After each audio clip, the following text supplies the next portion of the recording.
ನೋಡಿ, ನೀವು ಗೃಹ ಸಚಿವರಾಗಿದ್ರಿ, ಕೆಲಸ ಮಾಡಿದ್ರಿ, ಸರ್ಕಾರದಲ್ಲಿ ಬಹಳ ಪ್ರಭಾವಿ ಗೃಹ ಸಚಿವರಾಗಿ ಕೆಲಸ ಮಾಡಿದ್ರಿ. ಅಲ್ಲ, ನಂಬರ್ 1 ಗೃಹ ಸಚಿವರು ಹೆಂಗ್ ಆಕ್ಷನ್ ತಗೋಬೇಕಿತ್ತು? ದೇಶದ ನಂಬರ್ 1 ಗೃಹ ಸಚಿವ ಹೆಂಗ್ ತಗೋಬೇಕಿತ್ತು? ವಿತಿನ್ ಮಿನಿಟ್ ಅಲ್ಲಿ ಅದು ಅಪ್ಲೋಡ್ ಆದ ತಕ್ಷಣ ತಗೋಬೇಕಿತ್ತು. ಅವಾಗ ನಿಮ್ಮ ನಂಬರ್ 1 ಅಂತಿದೆ. ಈಗ ಎಷ್ಟು ನಂಬರ್ ಹೇಳ್ಬೇಕು ನಾವು? ಸುನಿಲ್ ಅವರು, ನೀವೇನೇ ಹೇಳಿದ್ರು ನಾನೇನು ಉದ್ವೇಗಕ್ಕೆ ಒಳಗಾಗೋಲ್ಲ, ಆಯ್ತಾ? ಆ ವ್ಯಕ್ತಿಯನ್ನ ದೊಡ್ಡವನ್ ಮಾಡೋದು ಬೇಡ. ಆ ವ್ಯಕ್ತಿ ಮೇಲೆ ಈಗಾಗಲೇ 16 ಕೇಸ್ಗಳಿದ್ದಾವೆ. ನಾವು ಖಂಡಿತವಾಗಿ ಅವನಿಗಾಗಲೇ ಕ್ರಮ ತಗೋಬೇಕು ಅಂತ ಸೂಚನೆ ಕೊಟ್ಟಿದ್ದೇನೆ. ಆದಷ್ಟು ತಕ್ಷಣ ಅವನ ಮೇಲೆ ಕ್ರಮವನ್ನ ತಗೊಳ್ಳೋದಕ್ಕೆ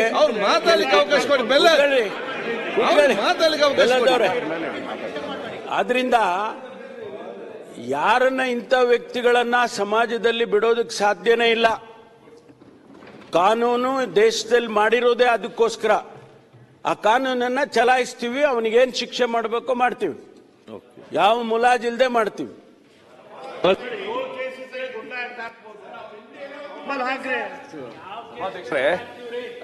ಡಿ ಕೆ ಶಿವಕುಮಾರ್ ಅವರು ಚೆನ್ನಾಗಿ ಗೊತ್ತಿದೆ. ಐ ಥಿಂಕ್ 4 ವರ್ಷದ ಹಿಂದೆ ಸುಳ್ಯದ ಒಬ್ಬ ವ್ಯಕ್ತಿ ಅಂದಿನ ಎನರ್ಜಿ ಮಿನಿಸ್ಟರ್ಗೆ ಫೋನಲ್ಲಿ ಮಾತಾಡ್ಬಿಟ್ಟು ಬಹಳ ಅವನ ಉದ್ವೇಗ ಅಂತ ತೋರಿಸ್ಕೊಂಡ. ಮಾರನೇ ದಿವಸ ಪೊಲೀಸ್ ಅವರು ಅವ್ರ ಮನೆಗೆ ಹೋಗಿ ಹೆಂಚು ತೆಗೆದು ಇಳಿದು ಅವನನ್ನ ಅರೆಸ್ಟ್ ಮಾಡಿದ್ರು ಸುಳ್ಯದಲ್ಲಿ. ಆ ಎನರ್ಜಿ ಮಿನಿಸ್ಟರ್ ಅಷ್ಟು ಪವರ್ಫುಲ್. ಅವನು ಮಾಡಿದ ಎನರ್ಜಿ ಮಿನಿಸ್ಟರ್ಗೆ ಫೋನಲ್ಲಿ ಮಾತ್ರ. ಈ ವ್ಯಕ್ತಿ ಎಲ್ಲಾ ಚಾನೆಲ್ಗಳ ಮುಂದೆ ಮುಖ್ಯಮಂತ್ರಿಗಳ ಬಗ್ಗೆ ಈ ವಿಶೇಷಣ ಕೊಟ್ಟು ಇಷ್ಟು ಮರ್ಡರ್ ಮಾಡಿದ್ದಾರೆ, ಕೊಲೆ ಮಾಡಿದ್ದಾರೆ ಅಂದಾಗಲೂ ಕೂಡ ನೀವು ತಕ್ಷಣ ಕ್ರಮ ತಗೊಳ್ಳದೇ ಇದ್ರೆ ಏನು ಸರ್ಕಾರ ಅಷ್ಟು ಹೋಪ್ಲೆಸ್ ಅಂತೂ ಹೆಲ್ಪ್ಲೆಸ್ ಅಂತ ಅನ್ಕೊಂಡಿದ್ದೀರಾ ಅಂತ ನೀವು ಕೇಳಿದ್ರೆ ಹೆಲ್ಪ್ಲೆಸ್ ಅಂತಾನೆ ಅನ್ಕೋಬೇಕು ನಾವು. ಈವನ್ ಆಫ್ಟರ್ 48 hours ಏನ್ ಅರ್ಥ ಇದು? ನಾನೀಗ ಕ್ರಮ ತಗೊಳ್ತೀನಿ, ಆಲೆ ಸೂಚನೆ ಕೊಟ್ಟಿದ್ದೀನಿ ಅಂತ ಹೇಳಿದ್ದೀನಿ. ಸುಮ್ಮನೆ ಏನ್ ಕೂತಿಲ್ಲ. ಕ್ರಮ ತಗೊಳ್ಳೋದಕ್ಕೆ ಈಗಾಗಲೇ ಸೂಚನೆಯನ್ನ ಕೊಟ್ಟಿದ್ದೇವೆ ಮಾನ್ಯ ಅಧ್ಯಕ್ಷರೇ. ಕ್ರಮ ತಗೊಂಡೇ ತಗೊಳ್ತೀವಿ.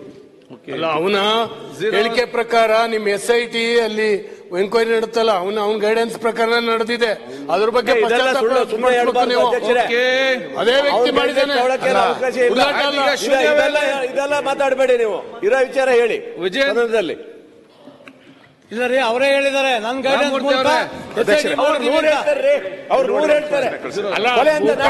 ಹಿರಿಯರು ಹಿಂಗ್ ಮಾತಾಡಿದ್ರೆ ಗೋಪಾಲ್ ಕೃಷ್ಣ ನೀವೆಲ್ಲ ಯಾಕೆ ಫಸ್ಟ್ ಕ್ವಶನ್ ಅವರಲ್ಲಿ 1.5 ಗಂಟೆ ಆಗಿದೆ, ಮತ್ತೆ ಎದ್ದು ಮಾತಾಡ್ತೀರಿ. ಬಿಲ್ ಮಾಡಿಸ್ಬೇಕು ಈಗ.